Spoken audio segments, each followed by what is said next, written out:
srednju školu. Šta radite tu? Evo, ništa, pričamo nešto. A ti, šta ti radiš? Kako se zoveš? Ja sam Todor, upravo sam se upisao prvi razred. Sada čekam mamu da završi razgovor sa učiteljicom mog starijeg brata. Znači, krenuo si u školu, a da li znaš da čitaš? Pomalo. A da računaš? A da li, Todore, znaš ime naše škole? Jovan. Jovan Šerbanović, na onom spomeniku je njegov lik. Ti sigurno ne znaš ko je on bio. Polako, naučit ćeš. Njegovo ime treba da znaju svi učenici naše škole. Škole koja nosi njegovo ime. Sada ćemo ti ispričati njegovu priču.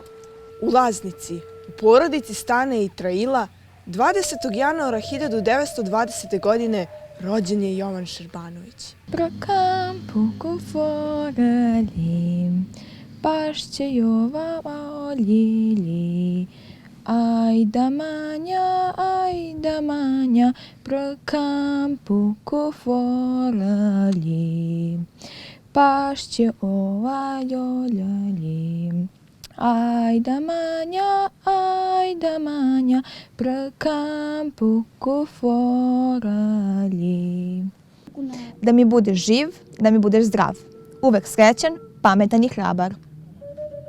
Osnovnu četvorazrednu školu je završio u Laznici, a učiteljica mu je bila Bosiljka Glišić, koja je važila za dobrog pedagoga, voljela je decu i imala je veliki ugled u selu.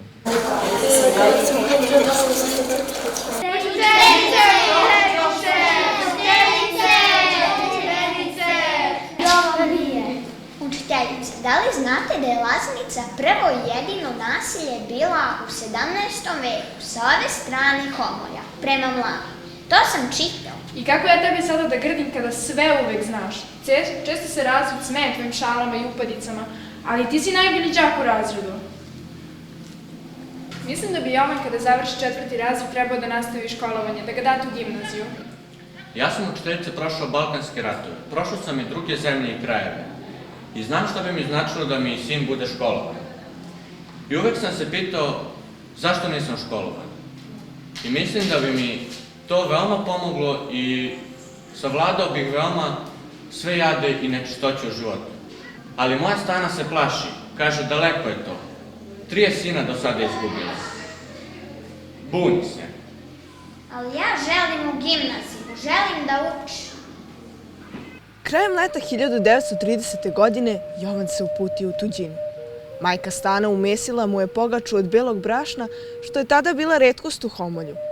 Spakovala mu je sir i malo preobuke, tek toliko da dete ne zebe u tuđini. Trailo i Jovan krenuli se na put ispraćeni od čitave rodbine. Tada je bila retkost da neko ide na put na duže vreme, osim kao regrut ili mobilisan za rat. Nisam htio da se zaustavimo u Petrovcu. U Požarevcu ima svih 8 razreda, pa ih završi sve. I ako i dalje budeš bio dobar đak, idi dalje, sine, srećan ti put. Valjda i mi Šerbanovići imamo toliko da jedan od nas završi velike škole. U školu je išao prevoznim sredstvom koje je tada po prvi put video u životu. Voz sa lokomotivom koja se dimila i vagonima punim sveta. Bio je zadivljen, ali i preplašen istovremeno. Ali po dolasku u školu naišao je na prvu prepreku.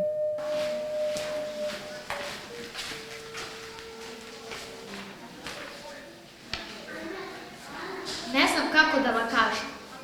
Vi dolazite iz Laznice, koja pripada Moravskoj Banovini, a Požarevačka gimnazija je u Dunavskoj Banovini. Vaš sin se ne može upisati u ovu školu. Kako je to moguće? Pogledajte, ima sve odlične ocene. Izvinite, ali ne može se upisati. Ali ja želim da idem u školu. Postoji jedno rešenje, da pišemo prosvetnom odeljenju Dunavske Banovine i tražimo odobrenje. Ali da znate, morat ćete ovu molbu svake godine da ponavljate.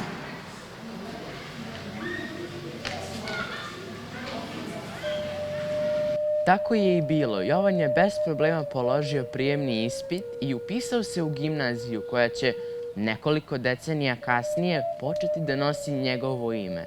Bio je marljiv učenik, vredan i aktivan na času. Omiljen u svakom društvu. ali još tada je čitao socijalističku literaturu i verovao u komunističke ideje.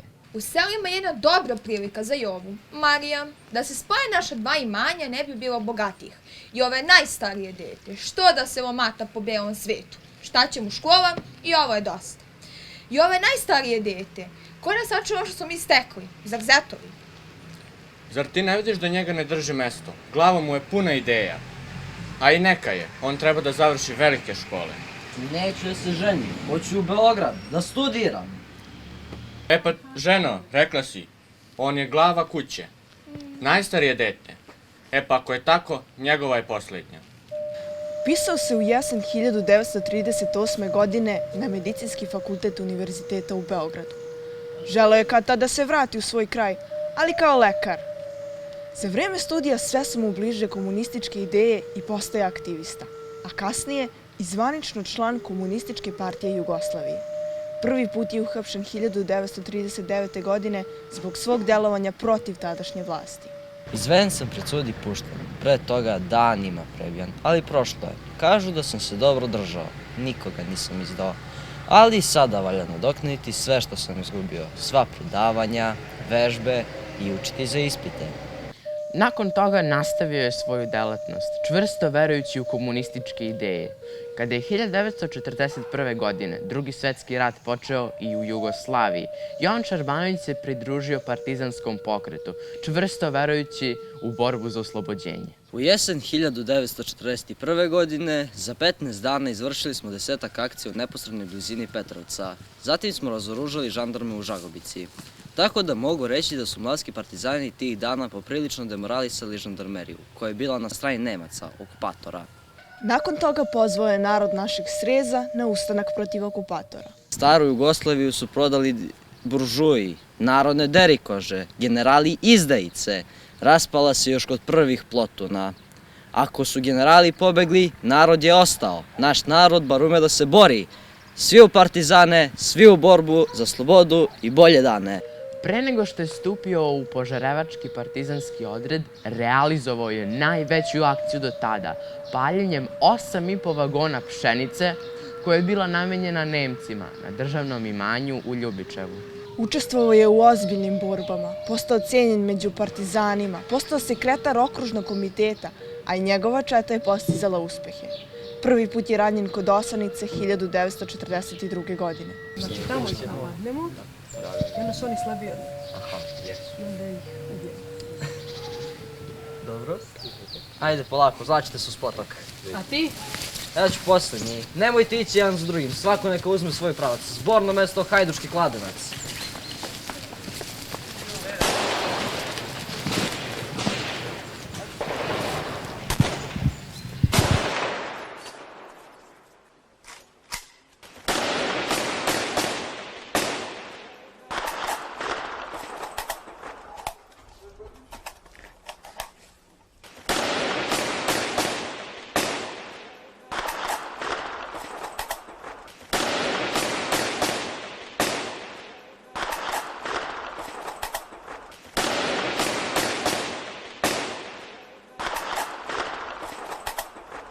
Nakon oporavka od ranjavanja, nastavio je još srčanije da se bori.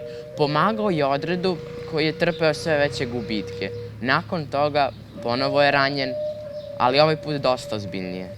Naši su žurili da se izvuku, da im protivnik ne preseče odstupnicu, ali oni su imali bolji položaj, grebene. Tada su naši otvorili vatru, na našu vatru i oni su odgovorili vatrom.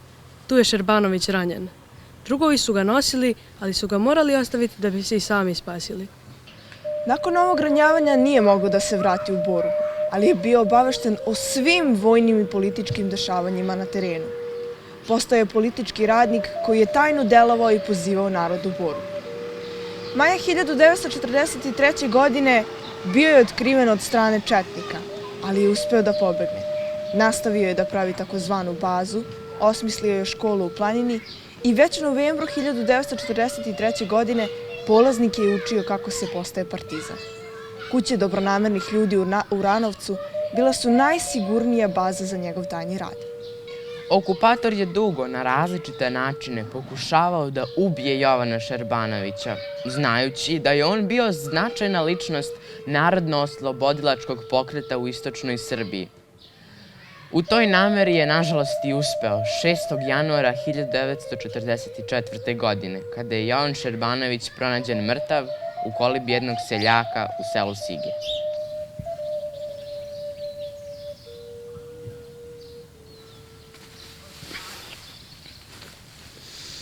Bio sam jedan od posljednjih koji je Šerbana video živog.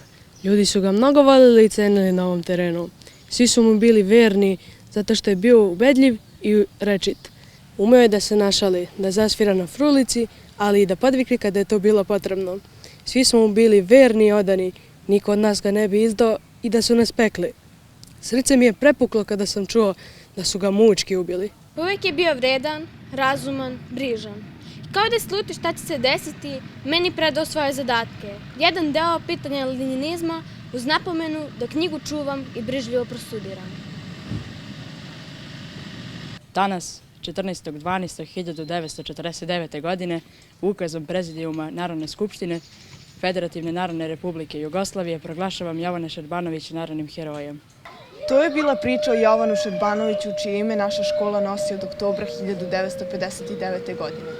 To je priča koju ti kao učenik ove škole treba da znaš, koju ćeš čuti još mnogo puta tokom tvog školovanja, zapamtiti kao i mi i onda preneti nekim mlađim generacijama.